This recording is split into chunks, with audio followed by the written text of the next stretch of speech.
विवेक तमर मन अच्छी ना से दिन कथा को कथा जो दिन आमे गाँ दांडे मिछि मिछिका बोह बोहका खेलुथिले आ भात तरकारी रांधिकी निजे निजको खुआखुई होतिले आउ तमर भी मन अछि सपना को कथा अरे सेदिन जो आम बाड़ी बगीचारे तम हाथ धरी मु जो मो सांग मान सहित चिड़ुथे कथा उठे आउ से दिन कथा मन अछि ना जो दिन तमे हमर स्कूल रे हमको बहुत हैरान करथुला आउ मनोरमा तार बही कथा को सबू फिंगी दउथिला आउ जानि छ ना तमे हमको एते चिड़ौथिलो ना बाप रे बाप अरे तमे कोन कम जे तमे कम नुह तम सांग मान को मो पोछारे लगे तमे किपरि मोर अवस्था सेटा देखुथिलो आ मने अछि दिने तमे स्कूल रे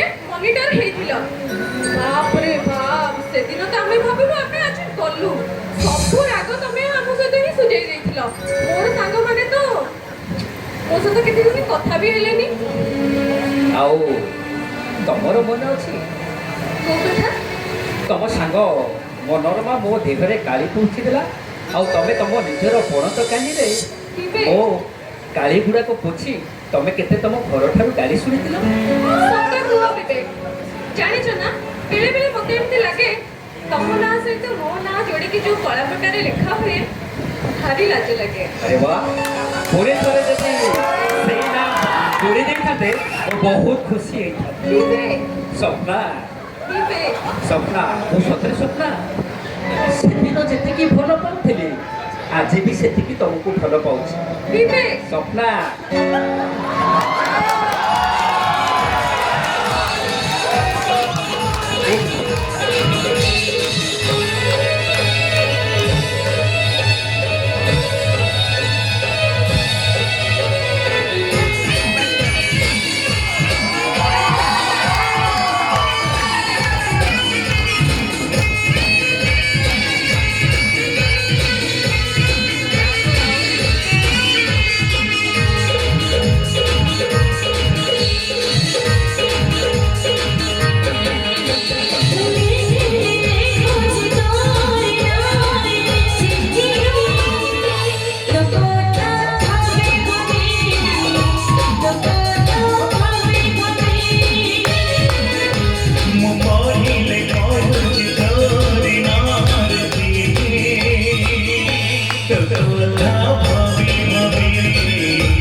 ये तारा गौरिया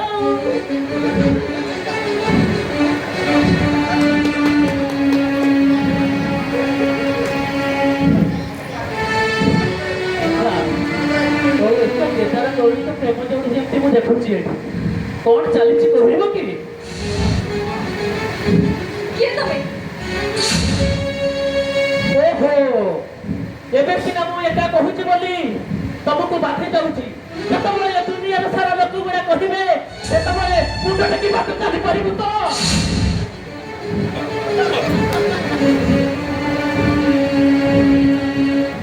ଚୁପ୍ କର। ତମେ ଯେତିକିର ଲୋକ ସେତିକିରେ ରହିବା ପାଇଁ ଚେଷ୍ଟା କର। ଓହୋ ସତ କଥାଟା କହିଦେଲି ବୋଲି ତୋତେ ତୁ ଆମର ବାଧି ଯାଉଛି। କଣ ସତ କରିବାକୁ ଚାହୁଁଛ ତମେ? ଆଚ୍ଛା କହିଲ ତମେ ଭଲ ଡାକ୍ତରକୁ ପାଇଲ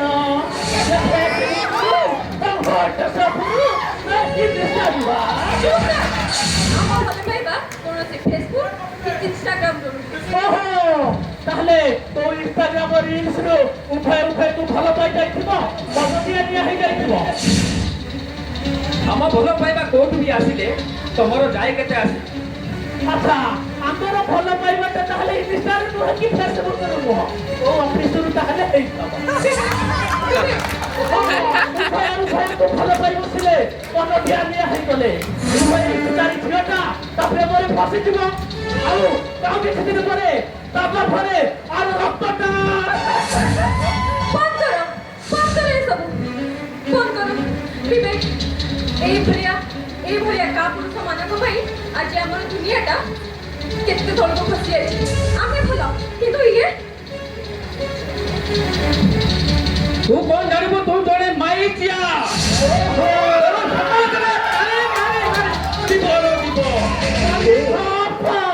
ତୁ କଣ ଜାଣିବୁ ଆମର ଭଲ ପାଇବା? ଆରେ ଭାଇ ତମ ଭଲ ପାଇବାଟା କଥା ମୁଁ ଭଲ ଭାବରେ ଜାଣି। এইভଳିଆ ଲୋକମାନଙ୍କୁ ମୁଁ କେତେ ଦେଖିଛି, এইଭଳି ଝିଅ ନିରୀହ ଝିଅମାନଙ୍କୁ ମିଠା ମିଠା କଥା କହିବ, ତାକୁ ପ୍ରେମର ମୋହ ଦେଖାଇବ, ତାର ପ୍ରତିଶ୍ରୁତି ବି ଦବ। ତାପରେ ତା ଗର୍ଭରେ ତା ଶିଶୁଟା ଯେତେବେଳେ ବଢିବ ସେତେବେଳେ କହିବେ ନାଇଁ ଆମର ଏ ବାହାଘର ହେଇପାରିବନି, ଆମ ଘରେ ରାଜି ହଉନାହାନ୍ତି। ସେତେବେଳେ ଇଏ ଝିଅଟାର ଅବସ୍ଥା କଣ ହବ ବୁଝିପାରୁଛୁ ତ? କଣ ହବ? ତୁ ଜୀବନରେ କେବେ ଭଲ ପାଇଛୁ ନା ଭଲ ପାଇବାର ଅର୍ଥ ଜାଣିଛୁ?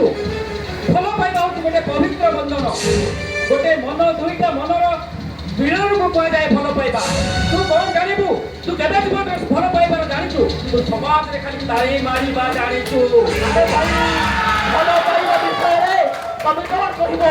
ମୁଁ କହୁଛି ଶୁଣ, ତମରି ଭଳି ଝିଅମାନଙ୍କୁ ଇଏ ଯେତେବେଳେ ତତେ ଭଲ ପାଇବ ତା ରକ୍ତରେ ତା ସଂସାରଟା ବଢିବ, ତାପରେ ତୁ ଯେତେବେଳେ ତାକୁ ବିବାହ କରିବା ପାଇଁ ମନା କରିଦେବୁ ସେତେବେଳେ କଣ ହବ? ଯେତେବେଳେ ତାର ଭିତରେ ଝିଅଟା ଏ ସମାଜରେ ଯେତେବେଳେ ତୁ ମନ କରିଦେଇଥିବୁ ବାହାଘର ପାଇଁ ବିଚାରିବା ଝିଅଟା, ସେତେବେଳେ ଏ ସମାଜରେ କଣ କରିବ? ତାହା ମୁହଁକୁ ଦେଖି ବାଟ ଚାଲିବ, ଆଉ ସେତେବେଳେ ତାର ପରିଚୟ ଖୋଜୁ ଖୋଜୁ ସେ ଶିଶୁଟା ଅନାଥ ହେଇଯାଇଥିବ, ଆଉ ତାପରେ ସେ ଝିଅଟା ନିଜର ଭୁଲ ନଥାଇ ଏ ସମାଜରେ ହେଇଯାଇଥିବ ଅପବିତ୍ର ଚରିତ୍ରହୀନ। ଆଉ ତାପରେ କଣ ହବ ଜାଣିଛୁ? ଏଇ ଝିଅ ପିଲାଟା ଏ ଦୁଃଖ ଅପବାଦ ନିନ୍ଦା ଅପବାଦକୁ ମୁଣ୍ଡେଇ ତାର ଏତେ ଭାର ଲଦି ହେଇଯାଇଥିବ ଯେ ଏ କାନ୍ଧରେ ଆଉ ତାର ଓଜନକୁ ଟେକି ନ ପାରି କୋଉ ବର ଗଛର ଓହଳରେ ନିଜକୁ ଶବ କରି ଆଉ ଏଇ ଅଧିକାରୀର ଦେଖିକି ତା ବାପାଟା ନିନ୍ଦ ଅପବାଦକୁ ସହି ନ ପାରି, ଲୋକମାନଙ୍କର ଆକ୍ଷେପକୁ ସହି ନ ପାରି ଆତ୍ମହତ୍ୟା କରିଦେବ। ଆତ୍ମହତ୍ୟା। ଆଉ ତାପରେ ସେ ଯେତେବେଳେ ଏଇ ନାରୀକୁ ଦେଖିବ ସେତେବେଳେ କହିବ ନାରୀ ଏଇ ଭଲ କରୁଥିବା ଲୋକଟା, ଏଇ ଅନ୍ୟମାନଙ୍କୁ ପ୍ରେମର ଭାଷା ପଢାଉଥିବା ଲୋକଟା ମଧ୍ୟ କାହାର ହାତ ଧରି ଆଉ କାହାକୁ ଧରିବା ପାଇଁ ପରବେଶରେ ଯାଉଥିବ। କେବେ ନୁହେଁ, ତମେ ଭୁଲି ଯାଉଛ ଆମେ ଏଇ ଗାଁର ପୁଅ ଆଉ ଏଇ ଗାଁର ଝିଅ। ଆମେ ଛୋଟବେଳୁ ଦିହକୁ ଭଲ ପାଇ ଆସିଛୁ। ତମେ ଭୁଲି ଯାଉଛ ଆମେ ଆଗାମୀ ଦିନରେ ବାହା ହେବା ପାଇଁ ଯାଉଛୁ। ତୁ ପାଗଳ ହେଇଯାଇଛୁ ଭଉଣୀ, ତୁ ପାଗଳ ହେଇଯାଇଛୁ। ଏ ପୁଅର ପ୍ରେମରେ ତୁ ପାଗଳ ହେଇଯାଇଛୁ ପାରିବୁ ମଜା ଦେବୁ ଯାଇପାରିବ ତ ସେଥିରେ ସେଗୁର ସେ ଯାଇପାରିବ ଦେବର ସଂଖ୍ୟା ମୁଁ ତାକୁ ଦେଇପାରିବି ଦୀପଟା ଶଙ୍ଖା ଆଉ କଥାରେ ସିନ୍ଦୁର କିନ୍ତୁ ତମେ ଆମ ଭଲ ପାଇବାକୁ ଏତେ ଘୃଣା କରିବାର କିଛି ଲାଭ ନାହିଁ କାହିଁକି ନା ତମେ ହେଲା ଗୋଟେ ମାଇଚିଆ ଆଉ ରାସ୍ତାରେ ଏବଂ ରେଳଗାଡ଼ି ସାମ୍ନାରେ ଯାଇକି ତାଳି ମାରି ଭିକ ମାଗ ତମେ କେମିତି ବୁଝିବ ଆମ ଦୁହିଁଙ୍କର ଭଲ ପାଇବା ମୁଁ ଠକା ମୁଁ ମାଇକିଆ ମୁଁ ହେଙ୍ଗରା ହେଲେ ମତେ ମାଇକିଆ ସଜାଇଛି କିଏ ତମରି ଭଳି ଛାଇକୁ ଦେଖୁଥିବା ମଣିଷ ଭଦ୍ର ଭଦ୍ର ଲୋକମାନେ ତମେ ମତେ ଆଜି ମାଇକିଆ ସଜାଇ ଦେଇଛ ଶୁଣିପାରିବ ମୋ କଥା ଘରେ ଭଉଣୀର ଲିପଷ୍ଟିକ୍ ଟିକେ ଲଗେଇ ଦେଲି ବୋଲି ବୋଉ ମତେ ନାଲି ଆଖି ଦେଖେଇଲା ସ୍କୁଲରେ ସାଙ୍ଗସାଥୀମାନଙ୍କ ସହିତ ଝିଅମାନଙ୍କ ସହିତ ଟିକେ କଥା ହେଇଗଲି ମୋ ସାଙ୍ଗସାଥୀମାନେ ମତେ କହିଲେ ଛକା କୋଉଠିକାର ଆଉ ଏ ଦାଣ୍ଡରେ ଚାଲିଗଲା ବେଳେ ମୋ ଦେହରୁ ଗାମୁଛା କାଢି ଭାଉଜମାନେ କହିଲେ ନାଚ କାହିଁ କରୁଛ ଶୁଣିପାରିବ ବାବୁ ଶୁଣିପାରିବୁ ମୋର ସେ କଳା ପ୍ରକରଣର କାହାଣୀ ତୁ ଶୁଣିପାରିବୁ ଶୁଣିବି ମୁଁ ଆଜି ତମର ସେଇ ଦୁଃଖ ଭରା କାହାଣୀ ଆଉ ମୁଁ ଜାଣିବି ଯେ ତମ ଆନ୍ତରିକ ମନୋଭାବ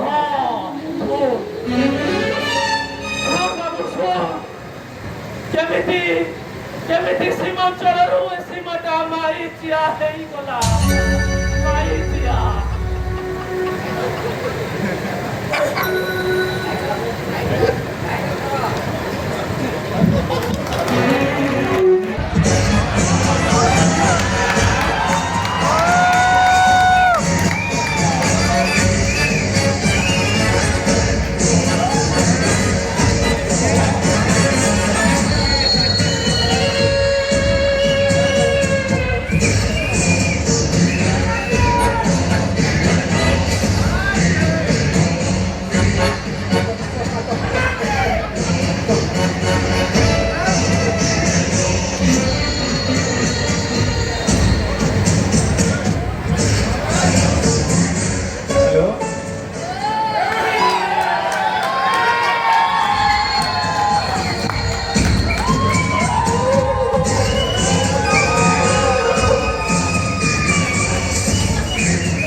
ମୋ ନାଁ ହଉଛି ହରି ହରି ହରି ହରି ହରି ବୋଲ ହରି ବୋଲ ଚମ୍ପତି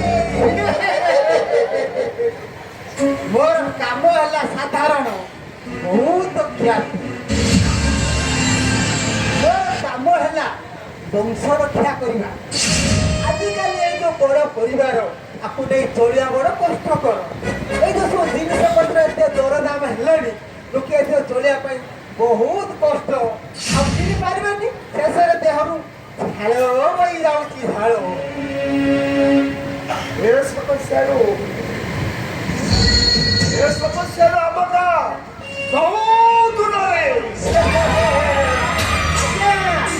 ସବୁ ହେଉଛି ଆପଣଙ୍କ ବୁଦ୍ଧି ଆଜ୍ଞା ଆପଣଙ୍କ ଯୋଉ ପରିବାର ଯୋଜନା ବଂଶ ରକ୍ଷା କରିବା ଯୋଜନା ଏଇଟା ବହୁତ ଫଳପ୍ରଦ ହେଉଛି କିନ୍ତୁ ଆଜିକାଲି ଏ ଲୋକମାନେ ଏତେ ଯେ ବୋକା ଗୋଟେ ପୁଅ ପାଇବା ଲାଗି ସାତଟା ଝିଅର ବାପା ମା ହେଇସାରିଲେଣି ହେଲେ ତାଙ୍କୁ ପୋଷିବ କିଏ ସେମାନେ ବୁଝିପାରୁନାହାନ୍ତି ଯେ ଆଜିକାଲି ଗୋଟେ ଝିଅ ସିଏ କାହାକୁ କୋଉଠି ଗଲାଣି କାହାକୁ ଧରି ଫେରାର ହେଲାଣି ଏସବୁ ବଡ଼ ନିନ୍ଦନୀୟ କଥା ଆଜ୍ଞା ଏ ଅପବାଦରୁ ଆମ ଗାଁ ଭାରି ମୁକ୍ତ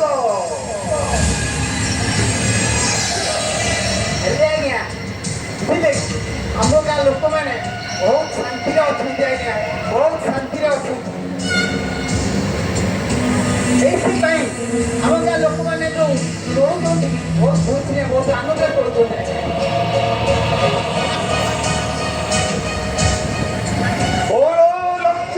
ମାନବ ସେବା ଈଶ୍ୱର ସେବା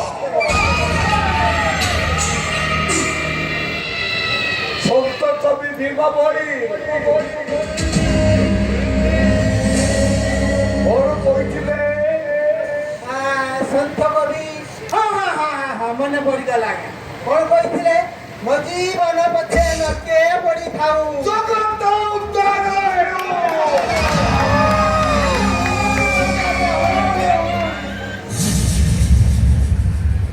ଆଜ୍ଞା ବର୍ତ୍ତମାନ ଆମ ଗାଁକୁ ଟିକେ ଧନ ସମ୍ପତ୍ତି ଆସନ୍ତି। ଲୋକମାନେ ଅଭାବ ଆଉ କଣ ଜାଣିନାହାନ୍ତି।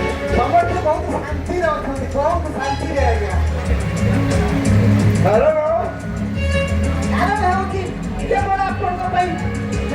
ଆପଣ ସବୁ ସେମାନଙ୍କ କଥା ବୁଝିଲେଣି ତ, ଏଥିରେ ଲୋକମାନେ ବହୁତ ଖୁସି ଆଉ ବହୁତ ଆନନ୍ଦରେ ଅଛନ୍ତି ଆଜ୍ଞା। କାହିଁକି ନା ଏ ଯୋଉ ଅପବାଦରୁ ଆମ ଗାଁଟା ବେଶୀ ଦୂରରେ। ଆଜ୍ଞା ଆମ ଗାଁ ବହୁତ ଶାନ୍ତି, ବହୁତ ଖୁସି, ଅପବାଦ ମୁକ୍ତ ଗାଁ ବୋଲି ସରକାର ଘୋଷଣା କଲେଣି ଆଜ୍ଞା।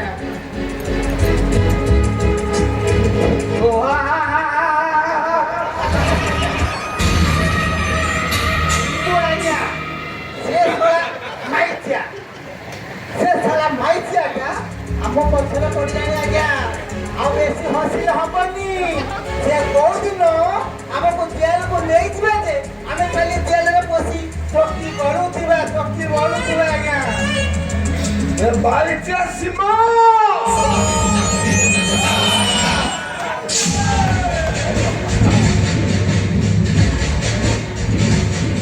ସେ ସୀମା ମାଇଛି ଆଜ୍ଞା ଆସି ଆମ ଗାଁରେ ଆପଣଙ୍କ ମିଟିଂରେ ସହିତ ମିଶି ଗାଁ ମାଇକିମାନଙ୍କୁ ଏକତ୍ରିତ କରି ସେ ଗାଁ ଲୋକମାନଙ୍କୁ ବୁଝଉଛି। କଣ କହୁଛି ନା କନ୍ୟା ହତ୍ୟା, ଭ୍ରୂଣ ହତ୍ୟା, ମହାପାପ, ଗର୍ଭସ୍ଥ ଶିଶୁମାନଙ୍କୁ ନଷ୍ଟ କରିବା ସରକାରଙ୍କର ବେଆଇନ। ବଡ଼ ଲୋକମାନଙ୍କୁ ବୁଝେଇକି ସେ କହୁଛି ଆଜ୍ଞା। କାହିଁକି ନା ଓ କାଳି ଶଙ୍ଖ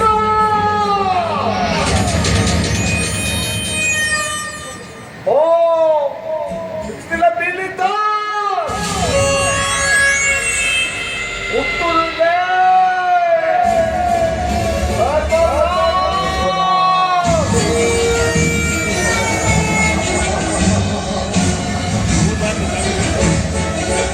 ଆଜ୍ଞା ଖାଲି ସେତିକି ନୁହେଁ, ସିଏ ଆମ ସୀମା ଦେଇକି ମନେ ମନେ ଏବେ ସୀମା ଦେଇ ତାକୁ ଦେଖି ଖାଲି ପାଗଳ ପରି ଆଜ୍ଞା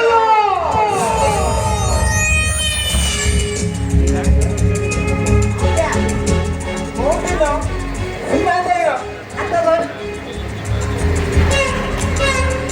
ଘରେ ଅସତାରେ ଝୁ କରିଦେବ। ଆପଣ ଖାଲି ସେଇଦିନ ଦୋଳକା ବୋଲି ଜଳ ହେଇକି ଯାଇଥିବେ ଆଜ୍ଞା, ଜଳ ହେଇକି ଯାଇଥିବେ। ସେ ଜାଣିନି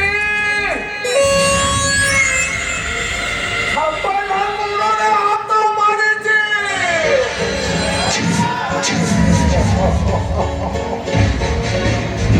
ତ ଖାଇବ।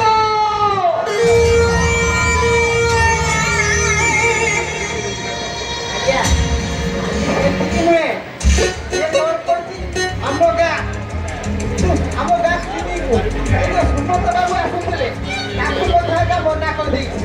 ସେ ସୁମନ୍ତ ବାବୁ ଏବେ କହୁଛନ୍ତି ଆଉ କ୍ଲିନିକ ଆସିବେ ନାହିଁ। ତୁ ତ ସାରା ମାଇଚିଆ କୋଉଠି ଟ୍ରେନ ବସରେ ବସି ତୁ ଇନକମ୍ କରିବା ଲୋକ, ତୁ କଣ ପାଇଁ ଆମ ମଧ୍ୟରେ ପଡ଼ିଛୁ?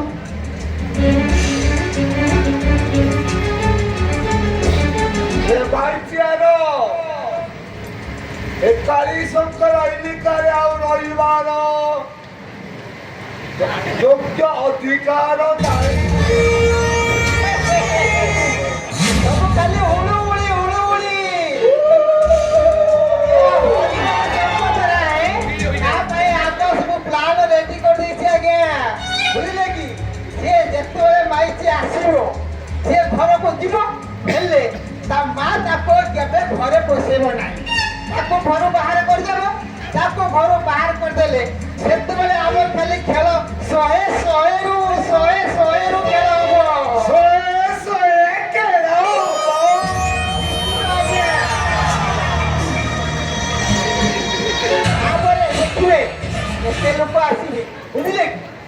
ପରେ ଆପଣଙ୍କ ବେପାର ଭଲ ଚାଲିବ ଆଉ ମୋର ଗୋଟେ ଔଷଧ ଗୋଟେ ଭଲ ଚାଲିବ ଆମେ ସମସ୍ତେ ଖୁସି ହେଇ ଖାଲି ହୁଳୁହୁଳି ହୁଳୁହୁଳି ହୁଳୁହୁଳି କରିଦେଉଥିବା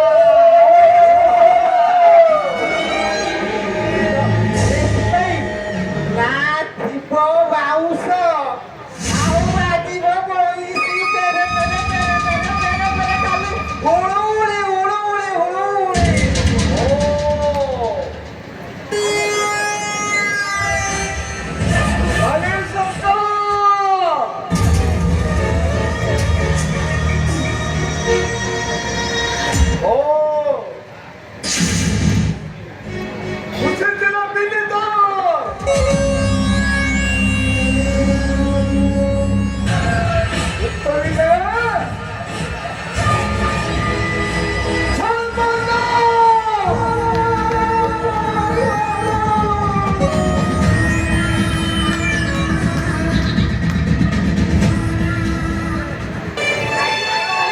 ଖୁସି କାହିଁକି ନା ମୋ ବୋହୁର ପିଲାପିଲି ହେବ ଏତେ ଦିନ ପରେ ଆମ ଘରେ କୁଆଁ କୁଆଁ ରାବରେ ମୋ ଘର ହସି ଉଠିବ ହରିବୋଲ ନନା ପରି ଲୋକଟେ ଏ ଦୁନିଆରେ ପାଇବା କେତେ ଯେ କଷ୍ଟ ସେ କେତେ ଲୋକଙ୍କର ମନ କଥା ଜାଣି କେତେ ଲୋକଙ୍କର କୂଳ ରକ୍ଷା କରିଛନ୍ତି ତାଙ୍କଠାରୁ ଯିଏ ଔଷଧ ଖାଏ ତାର ପିଲା ହିଁ ହୁଏ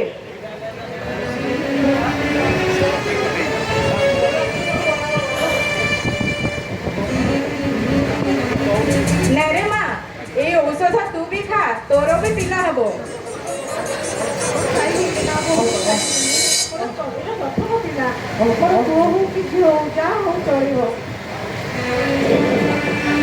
ହରେ ମା ପ୍ରଥମ ଥର ହଉ ପଛେ ସିନା ଥରେ ପୁଅଟେ ହେଇଗଲେ ଟେନସନଟା ଗଲା ସେ ସାବି ଅପା କଥା ଜାଣିଛୁ ସେ ପୁଅଟିଏ ପାଇଁ ଅନେଇ ଅନେଇ ତାର ପାଞ୍ଚଟା ଝିଅ ହେଇଗଲା ଆଜିକାଲି ଦୁନିଆରେ ଝିଅମାନଙ୍କୁ ପାଠ ପଢ଼େଇ ମଣିଷ କରିବା ବାହା ଦେବା କେତେ ଯେ କଷ୍ଟ ମୋ ପୁଅ ତ ନାୟକ ହେଇଯିବ ମୁଁ ଆଜିକାଲି ପୁଅ ଝିଅ ସମସ୍ତେ ସମାନ କାହିଁକି ମୋତେ ଏତେ ଓଷା ଉପବାସ କରିବାକୁ କହିକି ମୋର ଏ ପେଟରେ ବଢୁଥିବା ଛୁଆଟିକୁ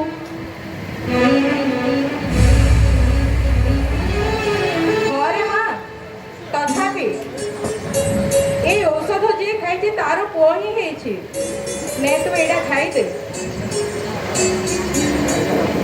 କଣ ଜାଣିଛୁ ଔଷଧ ଖାଇଦିଅ ଭାଉଜ ବୋଉ ଯାହା କହୁଛି ଔଷଧଟା ଖାଇଦିଅ ଏ ଔଷଧ ଖାଇଲେ ଛାଡ଼େ କାଳି ଖଣ୍ଡାର କ୍ଲିନିକ୍ ଆଉ ହରିବୋଲ ଚମ୍ପତିର ମନ୍ଦିର ତ ଜାଣିବ ସେଇ କଥା ସୀମା ବୁଝେଇ ଦିଅ ବୋଉଙ୍କୁ ଟିକେ ହଁ ବୋଉ କଣ ବୁଝେଇବି ତାକୁ ଏ ବୋଉ ତୁ ସିନା ଆଜି ତାକୁ ଭାଉଜକୁ କହୁଛୁ ଔଷଧ ଖାଇଦେବା ଲାଗି ହେଲେ ଜାଣିଛୁ ସେ ଔଷଧ ଖାଇଲେ ସେ ଭାଉଜ ପେଟରେ ପୁଅ ହବ କି ଝିଅ ହବ ଯଦି ସେ ଔଷଧ ଖାଇ ଭାଉଜ ପେଟରେ ବଢୁଥିବା ପିଲାର କିଛି ହେଇଯାଏ ହଁ ମୁଁ କାଲି ତାକୁ କାଲିର କ୍ଲିନିକକୁ ନେଇଯାଇଛି ତା ପେଟରେ ଯନ୍ତ୍ର ପକାଇ ମୁଁ ଜାଣିଛି ତାମାନେ ତୁ କହୁଛୁ ଯନ୍ତ୍ର ପକେଇକିରି ଭାଉଜ ପେଟରେ ଯଦି ପୁଅ ବଦଳରେ ଝିଅ ହବ ତୁ ତା ଗର୍ଭରୁ ଛୁଆଟାକୁ ମାରିପାରିବୁ ହଁ ମୁଁ ମାରିଦେବି ଆଉ ରହିଲା ଭ୍ରୂଣ ହତ୍ୟା କଥା ଭ୍ରୂଣ ହତ୍ୟା ତ ମହାପାପ ସରକାର ଆ ବିରୁଦ୍ଧରେ ଘୋର ଆଇନ ଆଣିଛନ୍ତି ତୁ ଜାଣିନୁ କି ଏକଥା ଯଦି ପୋଲିସ ଜାଣିବ କଣ ହବ ଜାଣିପାରୁଛୁ ତ ଆମେ ସମସ୍ତେ ବନ୍ଧା ଏଇ ଥାନାକୁ ପଳେଇବା ତାହେଲେ ତୁ ଆମକୁ ପୋଲିସରେ ଦେଇଦେବୁ ହଁ ମୁଁ କାହିଁକି ସେଇଆ ନୁହଁ ଯେତେବେଳେ ପୋଲିସ ଜାଣିବ ଆମେ ଭ୍ରୂଣ ହତ୍ୟା ବା ଭ୍ରୂଣ ହତ୍ୟା ବିରୁଦ୍ଧରେ ଯାଇକିରି ଆମେ ଯୋଉ ଲଢ଼େଇ କରୁଥିଲେ କିନ୍ତୁ ତମେ ସେ ଆମ ପରିବା ସେଇଟାକୁ ନେଇ ସମର୍ଥନ କରୁଛି ପୋଲିସ ଆମକୁ ବାନ୍ଧି ନେଇଯିବ ବୋଉ ହେଲେ ତୁ କହିପାରିବୁ ବୋଉ ସେଇ ଔଷଧ ଖାଇଲେ ଭାଉଜଙ୍କ ପେଟରେ କଣ ପୁଅଟିଏ ହବ ହଁ ନିଶ୍ଚୟ ହବ ଏଇ ଔଷଧ ଖାଇ କେତେ ଲୋକଙ୍କର ପୁଅ ଜନ୍ମ ହେଇଛି ମୋ ବୋହୁର ବି ଠିକ ପୁଅ ହିଁ ହବ ବୋଉ ତମେ ଜାଣିନ ଏଇ ଔଷଧ ଖାଇଲେ ଭାଉଜ ପେଟରେ ବଢୁଥିବା ପିଲାର ଯଦି କିଛି ହେଇଯାଏ ତୁ ତ ନିଜକୁ କ୍ଷମା କରିପାରିବୁ ତ କଣ କରିଦେଲେ ଏ ଭାଷଣବାଜି ଯୋଉ ଭାଉଜ ଆଜି ବାର ବ୍ରତ ଓଷା କରି ଏ ସମାଜରେ ନିଜକୁ ଗୋଟେ ପ୍ରତିଷ୍ଠିତ ବହୁ ଭାବରେ ପରିଣତ କରିଥିଲା ତା ପେଟରେ ଯଦି ଆଜି କଣ କ୍ଷତି ହେଇଯିବ ତୁ ତାକୁ ମୁହଁ ଦେଖେଇ ପାରିବୁ ତ ତୋରି ପାଇଁ ହିଁ ସବୁ ହଉଛି। ତତେ ଆଉ କଣ ବୁଝେଇବି? ସହିପାରିବୁନୁ ବୋହୁ, ସହିପାରିବୁନୁ। ଖାଉଜର ଆଜି କଣ ଅବସ୍ଥା ହେଲାଣି, ଗୋରା ବୋହୁଟା କେମିତି କଳା ପଡ଼ିଗଲାଣି, ତା କଥା କେବେ ବିଚାର କରିଛୁ?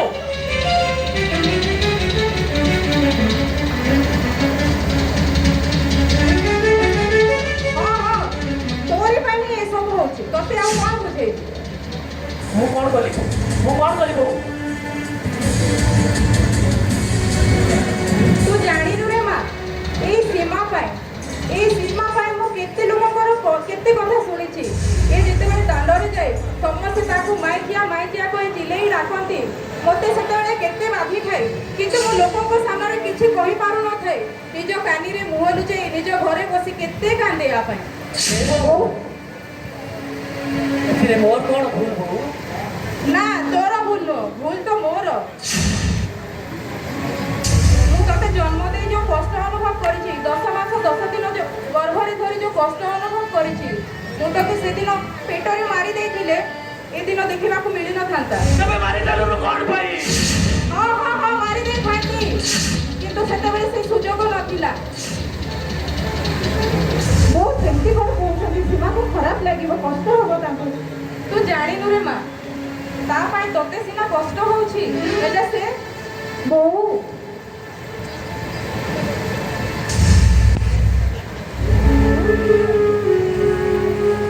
ମତେ ଭୁଲ ବୁଝୁଛନ୍ତି ଭାଉଜ। ବୋଉ ଯାହା କହୁଛି ତମେ ମାନିଛ। ନାଇଁ ମା, ଏ ସମାଜରେ ମତେ ସମସ୍ତେ ଭୁଲ ବୁଝୁଛ। ଶେଷରେ ମୋ ବୋଉ ବି। ଆମେ ତୋ ପାଇଁ କେତେ ଆଶା ରଖିଥିଲୁ। ତୁ ବଡ଼ ହବୁ, ତୁ ଦିନେ ବଡ଼ ହବୁ, ତୁ ବାହା ହବୁ, ତୋର ବି ପିଲାପିଲି ହବ, ମୋର ନାତି ନାତୁଣୀ ହେବେ। ତାଙ୍କ ହସ ଖେଳରେ ମୋ ଦିନଟା ସରିଯିବ, ତାଙ୍କ କାନ୍ଧରେ ମୁଁ ମଶାଣିକୁ ଯିବି। ହେଲେ ତୁ ଯାହା କଲୁ, ଏ ସମାଜରେ ମୁଣ୍ଡ ଟିକେ ଚାଲିବା ପାଇଁ ବି କିଛି ରଖିଲୁନି।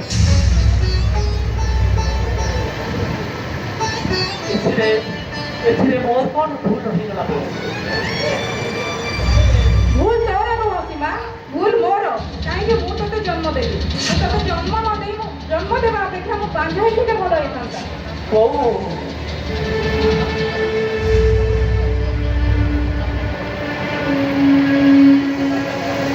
ତୁ ବାହାରି ଯା ସୀମା, ମୋ ଘରୁ ବାହାରି ଯା। କାହିଁକି ମୋ ବୋହୁର ପେଟରେ ବଢୁଥିବା ଛୁଆର କିଛି ଅଘଟଣ ହେବା ପୂର୍ବରୁ ତୋ ଛାଇ ଯେମିତି ମୋ ବୋହୁ ଉପରେ ନ ପଡେ। ତୁ ବାହାରି ଯା ସୀମା। এইটা কোন তোর শেষ নিষ্পত্তি ବୋଉ? ହଁ ସୀମା, ଏଇଟା ଥରୁ ଟିକେ ବିଚାର କର ବୋଉ, ମୋ କଥା ଥରୁ ଟିକେ ବିଚାର କର। ନାଇଁ ବୋଉ, ସେମିତି କୁହନ୍ତୁନି ବୋଉ। କାଲି ସକାଳୁ ଯେମିତି ଏ ଘରେ ତ ବୋଉ ମୁଁ ଯେମିତି ନ ଦେଖେ। ତାହେଲେ ମୁଁ କଣ କହୁଛୁ ବୋଉ? ଏଇଟା ତୋର ଶେଷ ନିଷ୍ପତ୍ତି? ମୁଁ ଏ ଘରୁ ଚାଲିଯିବି, ଭାଉଜ ପେଟରେ ଯଦି ବସିଥିବା ପୁଅର ସୁରକ୍ଷା ପାଇଁ, ପିଲାର ସୁରକ୍ଷା ପାଇଁ ମୁଁ ଘରୁ ଚାଲିଗଲେ ସମସ୍ତଙ୍କର ସୁରକ୍ଷା ହବ। ତାହେଲେ ଏଇଟା କୋଉ ତୋର ଶେଷ ନିଷ୍ପତ୍ତି? କହିଦେ ବୋଉ, କହିଦେ ବୋଉ। ହଁ ସୀମା, ଏଇଟା ମୋର ଶେଷ ନିଷ୍ପତ୍ତି। ତୁ ଘରୁ ବାହାରି ଯା।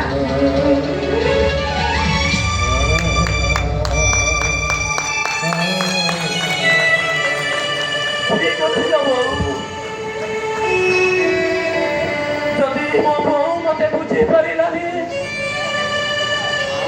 ଏ ସମାଜରେ ମୁଁ ଆଉ କାହାକୁ ମୋ ଦୋଷ ଡାକ? ମୁଁ ଆଜି ମାଇଚିଆ, ଏ ସମାଜ ମତେ ଠକା କହୁଛି। ସେଠାରେ ମୋ ବୋଉ ବି ମତେ ବୁଝିପାରିଲାନି। ମୁଁ କୁଆଡେ ଘରେ ରହିଲେ ମୋ ଭାଉଜର ପିଲା ପ୍ରତି ଅଶୁଭ ହବ। ଚାଲିଯିବି ବୋଉ, ମୁଁ ଚାଲିଯିବି।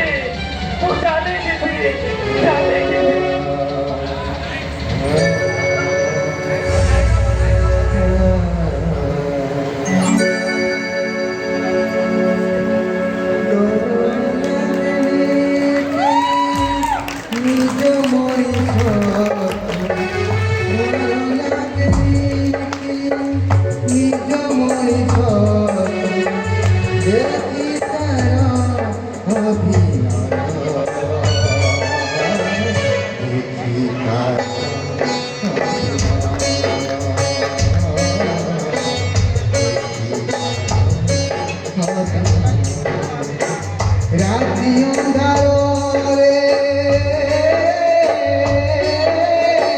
রাতি অন্ধারে কোটি যায় সরি জীবার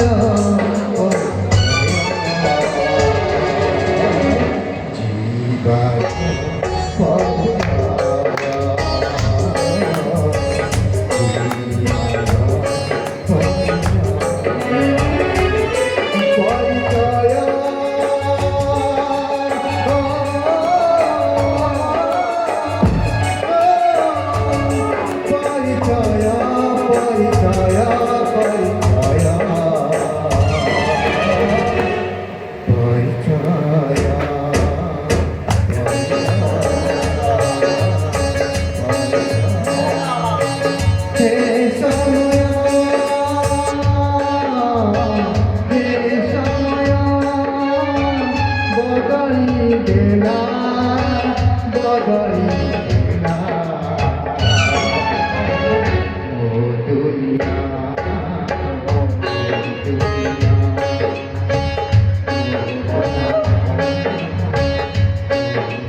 କମିକି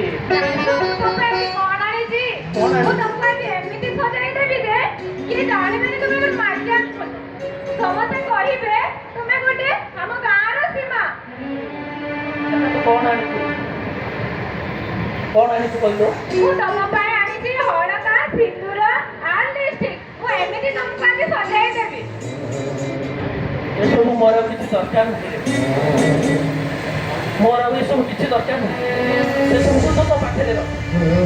ତୁ ଜାଣିଛୁ ଆଜି ମୁଁ ତ ଏ ରାତି ପାହିଲେ ଏ ଘର ଛାଡ଼ି କୁଆଡ଼କୁ ପଳେଇବି। କୁଆଡ଼େ ଯିବ ସୀମା ଭାଇ? କୁଆଡ଼େ ଆଉ ଯିବି? ନିଜର ମାଆଟା ଯେତେବେଳେ ମତେ ଭୁଲ ବୁଝିଲା, ଏ ଆଖି ଦିଟା ଯୁଆଡ଼େ ଟାଣି ନବ ସିଆଡ଼େ ପଳେଇବି। ସୀମା ଭାଇ ଆମର କଣ ହବ? ତୁ ନିଜକୁ କାହିଁକି ଏକା ଏକା ଭାବୁଛୁ ରେ? ମୁଁ ସିନା ଏ ଗାଁ ଛାଡ଼ି ଚାଲିଯିବି, ହେଲେ ମୁଁ କଣ ଏ ଜୀବନ ଛାଡ଼ି ଚାଲି ଯାଉଛି ନା କଣ? ଏ ସବୁ କାମ ତତେ ଲାଗିଲା। ଏ ସବୁ କାମର ଦାୟିତ୍ୱ ତୁ ନବୁ। ଆମେ ଦେଖିଥିବା ସ୍ୱପ୍ନ, କନ୍ୟା ଭ୍ରୂଣ ହତ୍ୟା ବିରୁଦ୍ଧରେ ଯୋଉ ଚାଲିଥିବା ଲଢ଼େଇ, ସବୁର ନେତୃତ୍ୱ ନବୁ ତୁ। ଭାଇ ମୁଁ ସବୁ ମୁଁ କେମିତି ଏକା କରିବି? ଆରେ ହୁଣ୍ଡି ନାଗିରେ, ମୁଁ ପୁରା ତୋ ପାଖରେ ସବୁବେଳେ ଅଛି। ଯେତେବେଳେ ଯାହା ସାହାଯ୍ୟ ଦରକାର ମତେ କହିବୁ। ମୁଁ କହୁନି ଦୁନିଆ ଛାଡ଼ି ପଳେଇବିନି ରେ ମା। ମୁଁ ନିଶ୍ଚିତ ତୋରି ପାଖେ ପାଖେ ରହିବି। ଆମର ସବୁ କାମ ତତେ ଲାଗିଲା। ତୁ ସବୁ କାମକୁ ଦାୟିତ୍ୱର ସହିତ ତୁଲେଇବୁ ରେ। ମୁଁ ଆସୁଛି। ହଁ ସୀମା ଭାଇ ମୁଁ ସବୁ କାମ ମୁଁ କରିବି। ଦେଖିବ ଭାଇ ଦିନେ ଏଇ ଲୋକମାନେ ତମକୁ ବୁଝାଇ ପୁଣି ଏଇ ଗାଁକୁ ଫେରାଇ ଆଣିବେ। ସବୁ ଦାୟିତ୍ୱ ରହିଲା ରେ ମା। ତୁ ଏବେ ତୋର ସବୁ କାମକୁ ନିଜ ନେତୃତ୍ୱରେ ସବୁ କାମ କରିବୁ। ମୁଁ ଆସୁଛି ଏଥର। ସୀମା ଭାଇ ସୀମା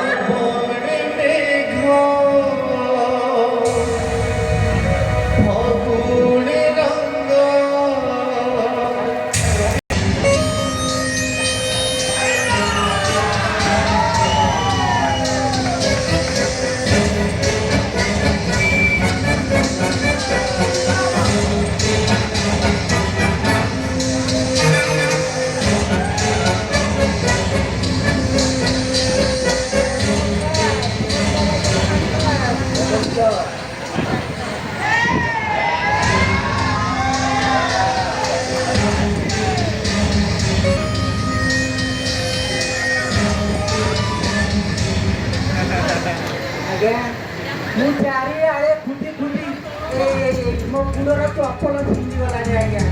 ହେଲେ ମୋ ଝିଅ ପାଇଁ କେହି ମୋ ପୁଅ ପାଇଁ କେହି ଝିଅ ଦେଉନାହାନ୍ତି। ହେଲେ କ'ଣ ମୋ ପୁଅର ଆଉ ହୁଳୁହୁଳି ପଡ଼ିବନି? ଆପଣ ଚାହିଁଲେ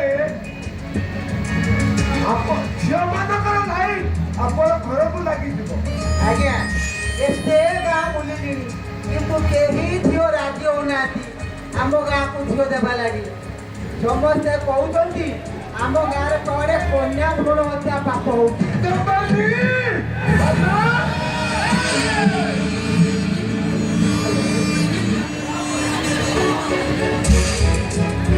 ଆଜ୍ଞା ଖାଲି ସେତିକି ନୁହେଁ, ଦେଖନ୍ତୁ ଆଗକୁ ରାକ୍ଷୀ ପୂର୍ଣ୍ଣିମା ଆସୁଛି। କେତେ ଝିଅମାନେ ଆସି ମୋ ପୁଅ ହାତରେ ରାକ୍ଷୀ ବାନ୍ଧୁଥିଲେ, କେତେ ସୁସମ୍ପର୍କ ସ୍ଥାପନ କରୁଥିଲେ। କିନ୍ତୁ ଏବେ ଝିଅମାନେ କହୁଛନ୍ତି ନା ଆମେ ଆଉ ସେ ଭ୍ରୂଣ ହତ୍ୟା ଆଉ ସେ ଗାଁରେ ସେ ଗାଁକୁ ଯିବୁନି, ଆଉ ପିଲାମାନେ ହାତରେ ମଧ୍ୟ ରାକ୍ଷୀ ବାନ୍ଧିବୁନି। ହେଲେ ମୋ ପୁଅର କ'ଣ ଖାଲି ହୁଳୁହୁଳି ପଡ଼ିଯିବ କି ଆଜ୍ଞା? ନିଶ୍ଚୟ ପଡ଼ିବ। ହଉ ସବୁ ତାହେଲେ ଆପଣଙ୍କ ଇଚ୍ଛା ଆଜ୍ଞା, ସବୁ ତାହେଲେ ଆପଣଙ୍କ ଇଚ୍ଛା।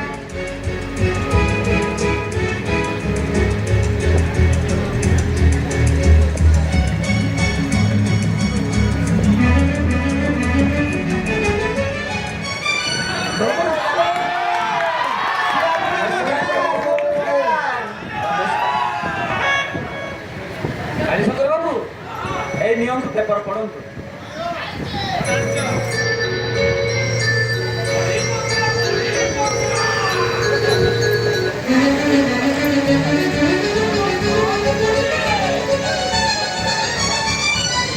ଡାକ୍ତର ବାବୁ ତାମାନେ ଜେଲ ଯିବାର ଥାଏ।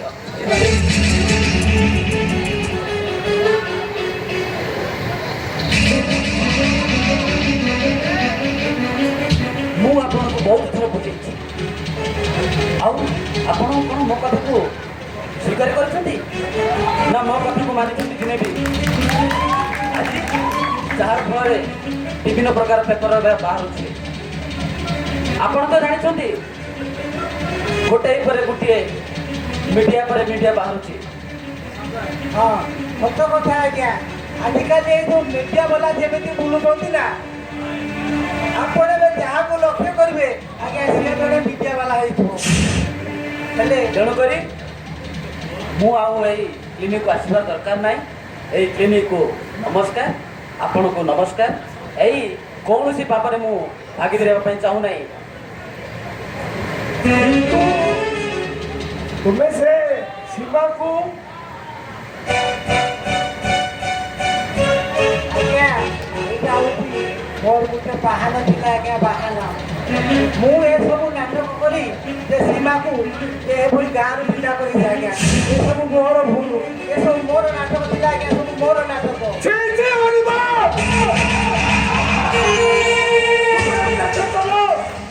ମୁଁ କାହିଁକି ଏଭଳି ନାଟକ କରିଥିଲି ଆଜ୍ଞା ଜାଣିଥିଲେ? ହେଲେ ଯେତେବେଳେ ମୋ ପୁଅକୁ ଆପଣଙ୍କ ଝିଅ ମୃତ୍ୟୁ ସହିତ ଏ ଭୁକରେ ଚାର ଭୁକେ କେମିତି ଖାଲି ହରିବଲ ହୁଳୁହୁଳି ଖାଲି କିଲି କିଲି କରି ବୋହୁ କରିକି ଆଣିଥାନ୍ତି ଆଜ୍ଞା। ଏଇଟା ହେଉଛି ଥିଲା ମୋର ଉଦ୍ଦେଶ୍ୟ। ସମସ୍ତଙ୍କର ମଙ୍ଗଳ ଚିନ୍ତା କରୁଥିବା ଲୋକଟା ଏପରି ଭୁଲ କଲା କେମିତି? ଆଜ୍ଞା ଅର୍ଥ ଲୋଭରେ, କେବଳ ଅର୍ଥ ଲୋଭରେ ମୁଁ ଏଭଳି ଭୁଲ କରିଥିଲି ଆଜ୍ଞା। ମୋତେ କ୍ଷମା କରିବେ, ଆଉ ମୁଁ ଏଭଳି ଭୁଲ କେବେ କରିବିନି ଆଜ୍ଞା। ମୋତେ କ୍ଷମା କରିଦିଅନ୍ତୁ। ହଁ ଚାଲ। କାଳୀଶଙ୍କର ବାବୁ ଏଇଟା ବି ମନେ ରଖନ୍ତୁ, ଲିଙ୍ଗ ନିରୂପଣ କରିବାର ଅଛି ଆଇନଗତ ଭାବରେ ବହୁତ ଅନ୍ୟାୟ, ସମାଜ ପ୍ରତି ବହୁତ ଅନ୍ୟାୟ। ହଉ ଡାକ୍ତର ବାବୁ ଚାଲନ୍ତୁ ସମସ୍ତେ ମିଶିକି ଯିବା, ସେ ସୀମାଟାକୁ ଆଜ୍ଞା ଆମ ଗାଁକୁ ପୁଣି ଫେରେଇ ଆଣିବା। ଚାଲନ୍ତୁ ସମସ୍ତେ ସଂକଳ୍ପ କରିବା, ସେଇଭଳି ସୀମାକୁ ପୁଣି ଆମ ଗାଁକୁ ଫେରେଇ ଆଣିବା। ଚାଲନ୍ତୁ ଆଜ୍ଞା ସମସ୍ତେ ମିଶିକରି ଯିବା।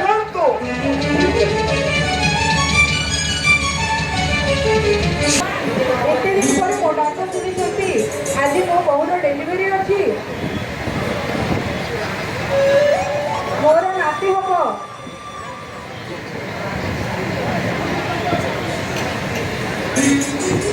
ତୁଷାରକୁ କେତେ କହିଲି ବେଗି ଆସିବୁ, ତୁଷାର ବେଗି ଆସିବୁ କହିଲି, ହେଲେ ସବୁ କଥାରେ ତ ତାର ଡେରି।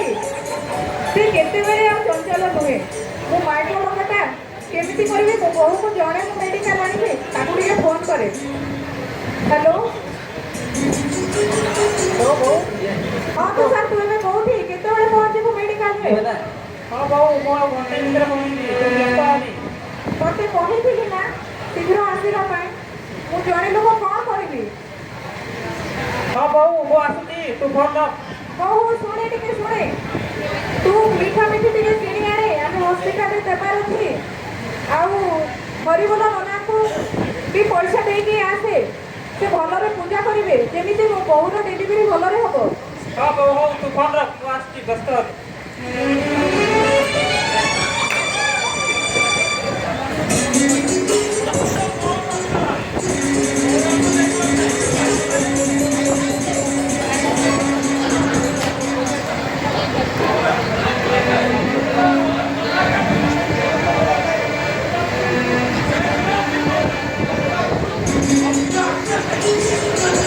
ହ୍ୟାଲୋ ନାନୀ ଲୋ ଆଜି ମୋ ବୋଉର ଡେଲିଭରି ଅଛି ତାର ନିଶ୍ଚୟ ପୁଅଟେ ହବ ହଉ ହଉ ମୋର ଆଉ କାମ ଅଛି ମୁଁ ଫୋନ୍ ପେ ରଖିଦିଏ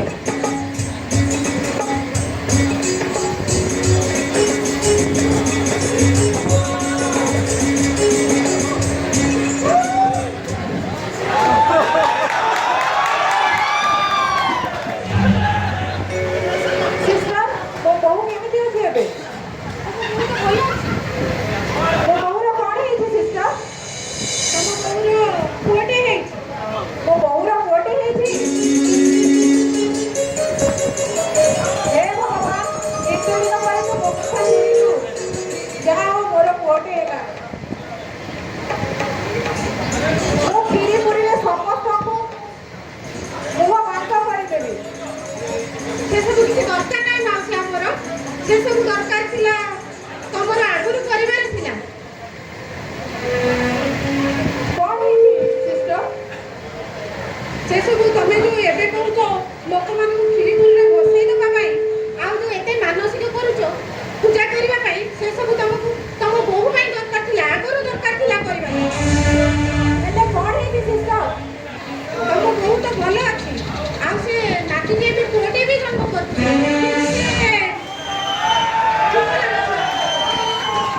ନମସ୍କାର ତମ ଭୂମି ତ ଭଲ ଅଛି କିନ୍ତୁ ହେଲେ କିନ୍ତୁ କ'ଣ ସିଷ୍ଟର କହୁନାହାନ୍ତି କିନ୍ତୁ ସେ ଗୋଟେ ପୋଷଣ ଅଭାବରୁ ଗୋଟେ ବିକଳାଙ୍ଗ ଛୁଆ ଜନ୍ମ କରୁଛି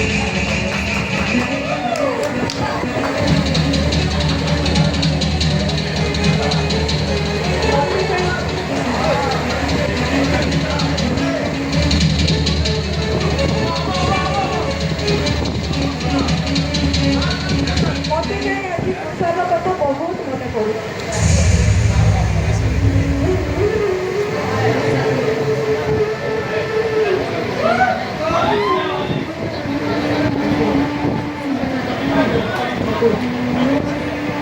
ମୋତେ କାହିଁ ଆଜି ସୀମା କଥା ବହୁତ ମନେ ପଡ଼ୁଛି ସେଦିନ ମୁଁ ତାକୁ କେତେ କ'ଣ ନ କହିଛି କେତେ କ'ଣ ନ ଶୁଣେଛି ମୁଁ ଯଦି ଘରେ ତାର କଥା ଶୁଣିଥାନ୍ତି ତାକୁ ବୁଝିଥାନ୍ତେ ତାହେଲେ ମୋତେ ଆଜି ସେ ଛାଡ଼ିକି ଯାଇନଥାନ୍ତା କି ଏଦିନ ଆମକୁ ଦେଖିବାକୁ ମିଳିନଥାନ୍ତା ହଉ ମାଉସୀ ଶୁଣନ୍ତୁ ଯଦି ଆପଣ ଏ କାମ ସବୁ ଆଗରୁ କରିଥାନ୍ତେ ଯେତେବେଳେ ଆପଣଙ୍କ ବୋହୂ ଗର୍ଭବତୀ ଥିଲା ତାହେଲେ ଆଜି ଆପଣଙ୍କୁ ଏ ଦିନ ଦେଖିବାକୁ ପଡ଼ିନଥାନ୍ତା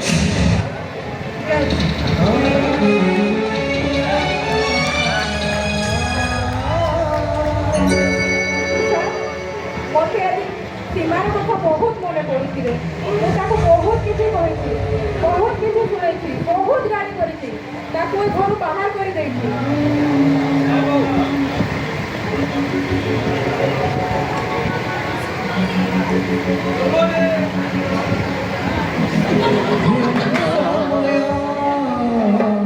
हे समय हे समय बदले देना बदले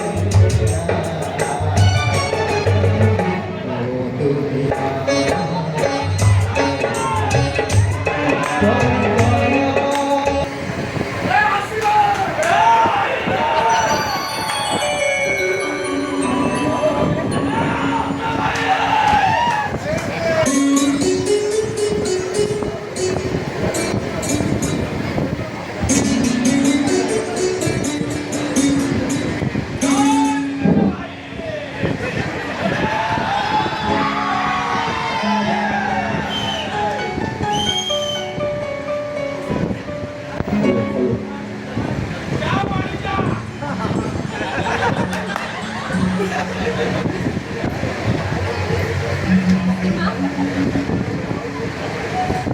ଆମେ ତମକୁ ବହୁତ ଭୁଲ ବୁଝୁଥିଲୁ। ତମେ ଆମକୁ କ୍ଷମା କରିଦିଅ ସୀମା। ଆମେ ତମକୁ ଚିହ୍ନି ପାରିଲୁନି ଆଉ ତମର ଯେଉଁ ଏ ଦୁଃଖ ଭରା କାହାଣୀ ଶୁଣି ଆମେ ନିଜକୁ ପ୍ରସ୍ତାବ କରୁଛୁ ଆଉ ପ୍ରାୟଶ୍ଚିତ କରୁଛୁ ସୀମା। ଏମିତି ଭୁଲ ସମାଜରେ ଯେପରି ନ ହଉ। ହଁ, ଏବେ ଆମକୁ ମନେ ପଡୁଛି ସମାଜରେ ତମ ଭଳି କାହାଣୀ ଅନ୍ୟମାନଙ୍କର ବି ଥିବ। ହେଲେ ତମେ ଯେ କେତେ ଦୁଃଖ କଷ୍ଟ ସହିଛ ତାର ତୁଳନା ହିଁ ନାହିଁ। ସତେ ସ୍ୱପ୍ନା, ଏ ସମାଜରେ ଲୋକ ଚିହ୍ନିବାଟା ବହୁତ କଷ୍ଟ। ସମାଜରେ ସମସ୍ତେ ଜାଣିଛନ୍ତି, ସମସ୍ତେ ଗୋଟେ ଛକା ବୋଲି ତାର ପରିଚୟକୁ ସମସ୍ତେ ଘୃଣା କରିଥାନ୍ତି। କିନ୍ତୁ ତମେମାନେ ମୋତେ ଶେଷରେ ବୁଝିପାରିଲ, ସେଇଟା ମୋ ପାଇଁ ବଡ଼ କଥା। ବହୁତ କଷ୍ଟ ସହିଛି ଏଇ ଦୁନିଆର ଲୋକମାନଙ୍କ ସାମ୍ନାରେ ବଞ୍ଚିବା ପାଇଁ। ଗୋଟେ ଛକା ହିସାବରେ ମୋତେ ସମସ୍ତେ ଭୁଲ ବୁଝୁଛନ୍ତି। ଶେଷରେ ମୋ ଜନ୍ମ କଲା ମା ବି ମୋତେ ଭୁଲ ବୁଝିଲା। ଏଇ ଦେଖ, ଆମ ଆଡ଼କୁ ଲୋକମାନେ ମାରି ଆସୁଛନ୍ତି। ଏଇ ତ ସବୁ ଆମ ଗାଁର ଲୋକମାନେ। ଏ ତ ସେଇ ଗାଁର ଲୋକମାନେ ଆସୁଛନ୍ତି। ଏ ତ ସେଇ ଗାଁର ଲୋକମାନେ ଆସୁଛନ୍ତି। Ano ba? Ako sila. Ako kaya ko po. Ako kaya ko po. Oh, bakit ko na kayo? Ano si Palma dulu? Ako si Palma. Dalawa ko. Aba, kaya ko galing dala.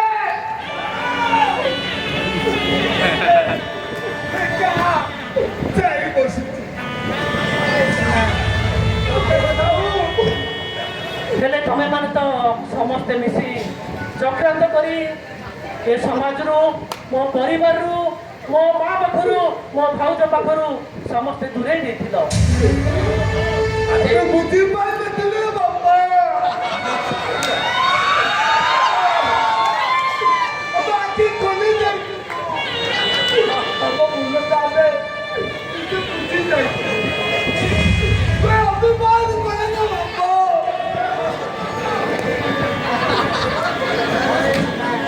ଏତେ କଥା ଫେରେଇବା ପାଇଁ ଆମେ ସମସ୍ତେ ଆସିଛୁ। ମୁଁ ମଧ୍ୟ ମୋର ଭୁଲ ବୁଝିପାରୁଛି ସୀମା। ହରିବୋଲ ମଉସା।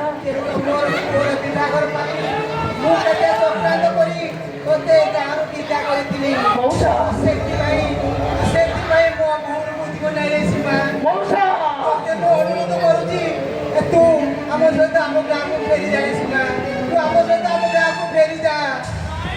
ତୁ ଯଦି ଆମେ ଗାଁକୁ ଫେରିଛୁ ବାବୁ, ଆମେ କରିଥିବା ଭୁଲ ପାଇଁ ଆମେ ଅନୁତାପ କରୁ। ତୋ ପାଇଁ ଯୋଉ ଆମେ ଭୁଲ କରିଛୁ ସେ ପାଇଁ ଆମ ନିଜ ପାଇଁ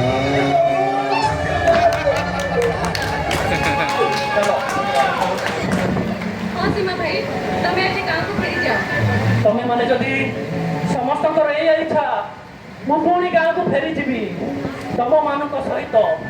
ଆଉ ଏ ସମାଜରେ ଆମେ ଦେଖିଥିବା ଯୋଉ ଆନ୍ଦୋଳନର ସ୍ୱପ୍ନ, ତମେମାନେ ପୁଣି ମୋ ସହିତ ମିଶିକିରି ଏକାଠି ଚାଲିବା ପାଇଁ ପ୍ରସ୍ତୁତ ତ? ତାହେଲେ କ'ଣ ଆମେ ନାରୀ ଭ୍ରୂଣ ହତ୍ୟା ବିରୁଦ୍ଧରେ ସ୍ୱର ଉଠେଇବା? ମା ପୁଅ ଆମେ ଯୋଉଭଳି ଏକାଠି ସଂସାର କରି ରହିବା, ଆମେ ଏ ସମାଜରେ ଝିଅ ପୁଅ ସମାନ ବୋଲି କ'ଣ ସମସ୍ତଙ୍କୁ ସଚେତନ କରାଇ ପାରିବା? ତାହେଲେ ମୋ ହାତରେ ହାତ ମିଶାନ୍ତୁ ସମସ୍ତେ। ଆଉ ସମସ୍ତେ କହିବ ନାରୀ ଭ୍ରୂଣ ହତ୍ୟା ବନ୍ଦ କର।